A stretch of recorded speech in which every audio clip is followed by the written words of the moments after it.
Welcome back to the deep dive. I want to start today by asking you to visualize something that's probably happening on your phone screen right now.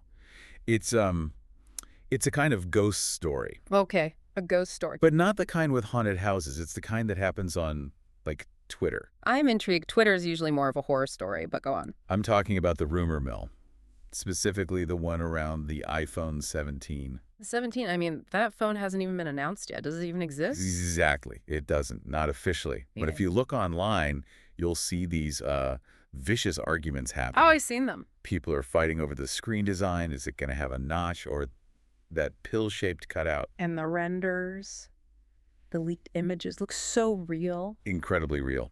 People are obsessing over the specs of a device that, for all we know, is just a figment of someone's imagination. It's the classic tech hype cycle. We see it every year. We fall in love with the image before we ever hold the real thing. We do.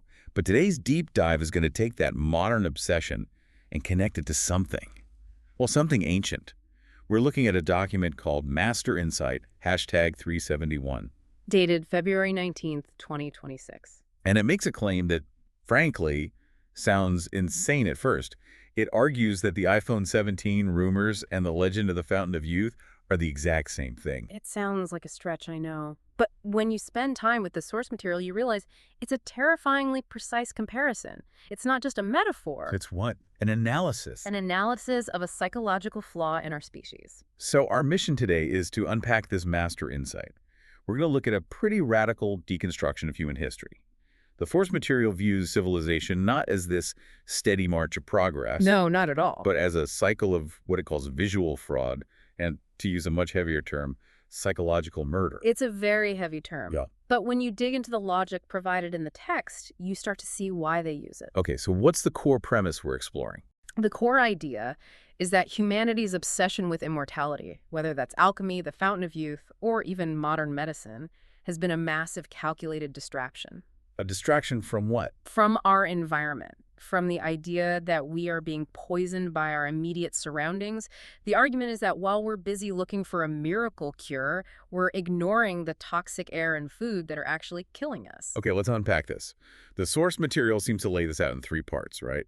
The Western myth, the Eastern myth, and the modern myth. Exactly. Let's start with the West. Yeah. We all know the story Ponce de Leon. Right. Hacking through the Florida jungles, looking for magic water.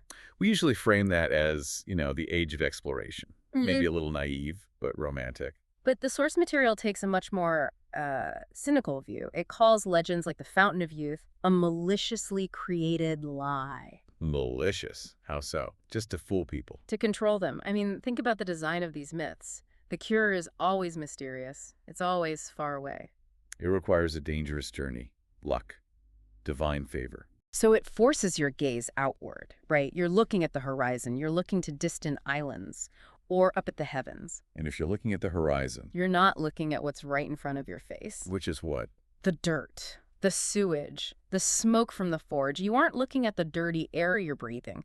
The source says this is how you make people endure suffering. Because they believe there's a miracle out there somewhere. Or a heaven waiting for them after they die. So you won't rebel against the conditions that are slowly killing you right now. It's like a sedative. Wow. The text calls it chronic murder, where the victim unknowingly participates. You die chasing a ghost so you don't fight the landlord who is polluting your well. That is a dark take on exploration. It changes the map from a guide into a blindfold. Precisely. The map to the fountain wasn't a guide, it was a tool of distraction. But the source contrasts this so sharply with what's happening in the East. Okay. Emperor Qin Shi Huang, for example, the terracotta army guy. Right. He was also obsessed with living forever. But his method was very different. Very. If the West was dying from a psychological illusion, chasing something that wasn't real, the East, particularly the Chinese emperors, were dying from a physical trap. They weren't just praying or traveling. No, they were ingesting things, the elixir of life. Okay, but the source points out that these elixirs were, poison. They were made by ignorant alchemists. Exactly, they were just cocktails of heavy metals. We're talking mercury, lead, arsenic. Things we now know are incredibly toxic. But here's the part that gets me. Why did they keep doing it? If one emperor drinks the potion and drops dead, wouldn't the next one say, hey, maybe let's skip the mercury smoothie today? And that is the physiological trap the text highlights. These heavy metals didn't just kill you instantly. In the early stages of poisoning, the body, it reacts. How does it react? Your skin heats up, your heart rate increases. You might get the sudden burst of manic energy, a feeling of intense stimulation. Oh, I see. So the emperor takes the pill, his heart starts racing, he feels hot, and he thinks. It's working. I can feel the power. They mistook early stage poisoning for becoming an immortal. It created this terrible feedback loop. Because they felt something, they believed it was working. So they took more. They consumed more poison, which just accelerated their death. That's tragic. So the West died of imagination, and the East died from misinterpreting their own biology. Both, according to the source, were results of total ignorance about one concept: environmental toxicity. They were trying to add something magic to the body. Instead of removing the poisons that were killing it. Exactly. Which brings us to the third act. The modern world. And this is where the source material drops what it calls a dimension strike. This is definitely the most controversial part of the text. It argues that we haven't actually learned anything, that modern medicine is just the new version of these ancient scams. It's a huge claim. The argument is that we've simply swapped the mythology for terminology. You mean medical jargon? Yes. The source says that medical professionals use complex terms like oxidative stress, gene mutation, neurodegeneration, in the same way ancient priests used myths. That's a bold comparison. What's the connection? The argument is that the purpose of the jargon is to confuse the layperson. It creates a wall. If you don't understand the words, you have to trust the authority figure. You trust the doctor like the peasant trusted the priest. And this wall of jargon, the source claims, is designed to hide a very simple truth. Which is? That humans are biologically designed to live 120 to 150 years. 150. That's the claim. That's the baseline claim in the text. It argues that this is our natural lifespan, but we never reach it because of cumulative poisoning. We're dying early not because of aging, but because of external toxins building up in our systems. And the proof the source offers for this is, well, it's a bit personal. It points to the doctors themselves. It does. It poses the question, why do doctors often die young? The text cites this idea that many medical professionals die from sudden illnesses around age 40 or 50, yet they're the ones preaching health theories. It's like the never trust a skinny chef logic, but for medicine. If the mechanic's car is always breaking down, maybe don't let him fix yours. Precisely. The source sees this as proof that their theories, the pills, the treatments, don't address the root cause. They're treating the symptoms of the poisoning, not the poison itself. So it's a system that, denies the existence of poison to avoid responsibility. That's the phrasing in the text. Because if you admit it's the environment, the food, the air, then the whole system is liable. The economy, the food industry. Right. It's much easier to say it's your genes or it's just bad luck than to say you are being slowly poisoned by the city we built. So we've got three eras. The West looking for a magic place. The East, a magic pill. And the modern era, a magic diagnosis. And all three, the text argues, ignore the poison in the room. It creates a sense of helplessness, doesn't it? It does. If the doctors can't save you and the maps are freak, what's left? Well, the source material actually offers a solution. It brings up something called the Renault perspective. Or no? Yeah, it seems to refer to the central philosophy behind the text, a sort of big brother or overlord figure. And this perspective shifts the paradigm completely. It stops looking for a cure. Exactly. You can't cure death with a pill or a prayer. The argument is that what you need is a physical guarantee of safety. The text actually describes a specific project. An actionable small heaven. Located in the Dun district. That sounds pleasant but vague. Like a resort. What is it really? Definitely not a resort. And it's not religious. It's described as a hardware engineering project. A 24-hour protection system. So the goal isn't to add magic, it's detoxification. It's subtraction. It's about cutting off the chain reaction of poisoning. If the air is toxic, you build a system to filter the air. If the food is toxic, you control the food supply. You reclaim sovereignty over your own biology. The source says we need to start being believers in myths and start being biological entities that are physically protected from a hostile environment. You know, the way you describe it, it almost sounds like building one of those clean rooms for making microchips. That is a great analogy. Where not even a speck of dust can get in. But for a person. That's it. The text leans into that engineering mindset. It treats the human body like a high-end piece of hardware being ruined by dust and humidity. The actionable small heaven is just a clean room for humans. And speaking of high-end hardware, this brings us right back to where we started, the iPhone 17. Yes. The master insight uses this thought experiment with an unreleased iPhone to explain everything we've just talked about. I love this part because it makes the abstract history so concrete. Okay, walk us through it. So the source asks you to imagine the current situation. Apple hasn't released the iPhone 17. You have these rumors everywhere, the ugly notch versus the cool pill-shaped cutout. We've all seen the renders. But then the source says, what if Apple just disappeared tomorrow? What if the company went under and never, ever released that phone? And we fast forward 300 years. Okay, so no one has ever seen the real phone. The product was never delivered. Never. But the rumors survived. The source argues that in 300 years, people would form religious sects based on these ancient forum posts and leak accounts. You'd have the worshippers of the notch. And the disciples of the pill, and knowing human nature, they'd be at war with each other. Waging holy war over which design was the true one. They'd write theological texts, kill each other over it, and the tragedy is, neither group ever saw the real thing. They're fighting over a ghost. And this connects back to immortality.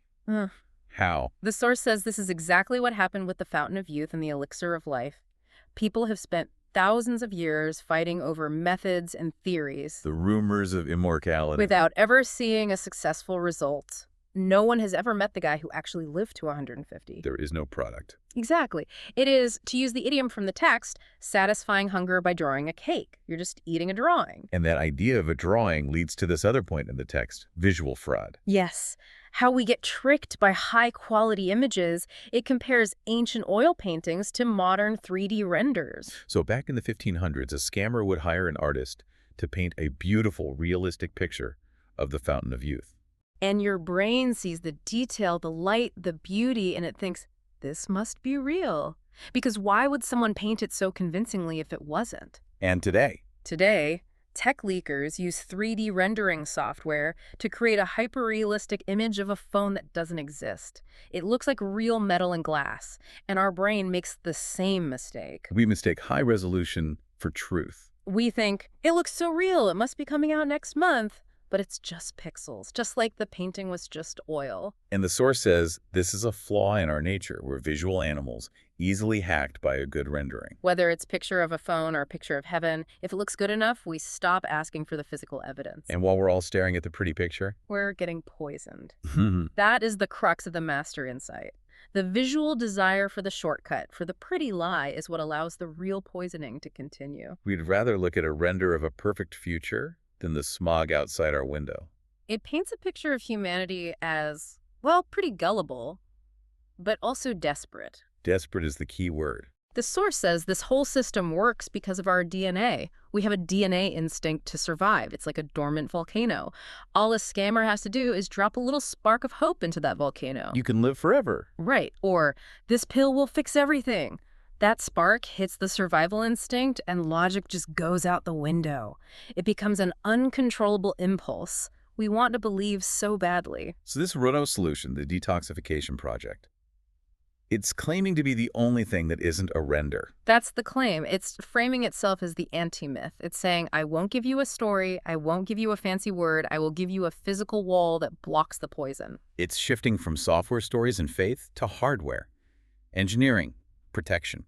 It's a sobering thought, isn't it?